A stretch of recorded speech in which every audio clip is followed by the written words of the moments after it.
गांव में fashion show. शहर की फैशन डिजाइनर रितु की शादी गांव के जमींदार शेर सिंह से हो जाती है। लेकिन शहरी कामकाजी रितु का गांव में मन नहीं लगता। क्या सासू माँ, ये गांव में तो कुछ नहीं है, मेरा दिल ही नहीं लगता यहाँ, क्या करूं मैं। अरे बेटा, जहाँ पति का कारोबार बीवी तो वही अच्छी लगती है ना। अब हम लोग इतने पैसे वाले हैं कि गांव में मेरे बेटे लायक लड़की ही नहीं मिली।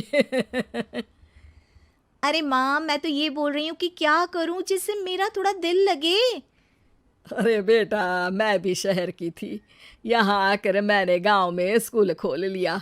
बच्चों को पढ़ाती थी तो मन लग जाता था। तू भी कुछ देख ले जिससे गांव की बहू बेटियों का भला हो जाए और तेरे जमींदार ससुर जी का नाम भी हो जाए। रितु क्या करती, फैशन डिजाइनिंग वाले कपड़ों को गांव की औरतों पर कैसे ट्राई करती। लेकिन एक दिन, अरे क्या बात है डार्लिंग, बड़ी जल्दी उठ गई। और ये हाथ में फेविकॉल और कागज, कहाँ जा रही हो? मैंने सोच लिया है कि मैं अपना फैशन बुटीक खोलूंगी। गांव की औरतों को सजा धजा कर फैशन शो करूंगी और यहाँ की औरतों को भी शहर के फैशन से वाकिफ करवाऊंगी। फैशन और यहाँ की औरतें, अरे इन लोगों को तो बस चूल्हा चौका आता है। खाली समय में एक दूसरे के सर से जुएं निकालती हैं या फिर अचार पापड़ बनाती है। इन लोगों के बस की नहीं है फैशन को समझना। लेकिन रितु मानती नहीं।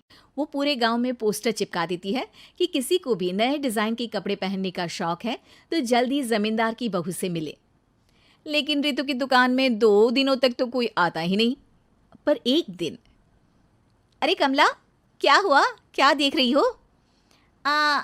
ये पुतला देख रहा है दीदी। क्या दिख रहा है इसमें ऐसा? अब देखो तो दीदी, ये पुतला मेरे जैसा ही है ना, पतला दुबला लंबा, बस मैं काली और ये गोरा। तू ये बता, इस पुतले के कपड़े तुझे कैसे लग रहे हैं? अरे कपड़े तो बहुत ही सुंदर है दीदी, लेकिन तू ना बस कल इसी समय आ जाना और अपने जैसी 2-3 और को भी ले आना। अगले दिन कमला 2 लड़कियों को लेकर आ जाती है। रितु उन लोगों को अपने हाथ के सिले कपड़े पहनाती है और घर भेज देती है। उन लोगों को गांव की दूसरी औरतें भी देखती हैं। और फिर क्या, अगले दिन रितु जब दुकान खोलती है तो सामने बहुत सी औरतें उसके बनाए डिजाइनर कपड़े पहनने को तैयार खड़ी होती हैं। तुम लोगों को कपड़े के साथ ही हल्के मेकअप और स्किन केयर की भी क्लास देनी पड़ेगी। रितु गांव की औरतों को फैशन का ज्ञान देने में लग जाती है।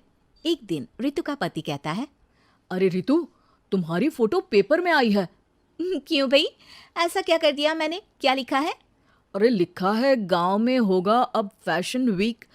अरे हाँ, कल ना कोई फोन आया था मीडिया वालों का, तो मैंने भी बोल दिया कि फैशन शो तो अब गांव में होगा। लग रहा है उसी की खबर बना दी है। तभी रितु को एक फोन आता है। हेलो, कौन बोल रहा है? जी मैं काम्या बात कर रही हूँ, लुक में फैशन वीक से। हम लोगों ने आपका काम देखा। हम शहर वर्सेस गांव का फैशन थीम में एक फैशन शो आपके गांव में करना चाहते हैं। अरे वाह, ये तो बहुत ही अच्छी बात है। मैं अपनी मॉडल्स के साथ शो में हिस्सा जरूर लूंगी। बस अब क्या था, वो दिन भी आ जाता है जब रितु की गांव की गोरी शहर की छोरी के साथ स्टेज शो में हिस्सा लेती हैं। शो के बाद, अरे आपकी वो जो कलेक्शन है ना, मैं उसकी पूरी सीरीज खरीदना चाहती हूँ। सच में आपने वो कपड़े डिजाइन करे जो आज के लोग आसानी से घर और बाजार में पहन सकते हैं। और बजट में भी है। हम भारतीयों के लिए तो ये डिजाइन बेस्ट है जी। वैसे आपने क्या सोचकर ये कपड़े बनाए और आप इसे कितना आगे और लेकर जाना चाहती हैं? औरतें और फैशन एक दूसरे के पर्यायवाची है। तो ये किसने कहा कि गांव की औरतों को डिजाइनर कपड़े पहनने का हक नहीं? मेरा मानना है कि शौक सभी औरतों में होता है। ज़रूरत है तो बस उसे जगाने की, उनके हिसाब और बजट के कपड़ों की, जो मैंने बनाए और सबको पसंद भी आए।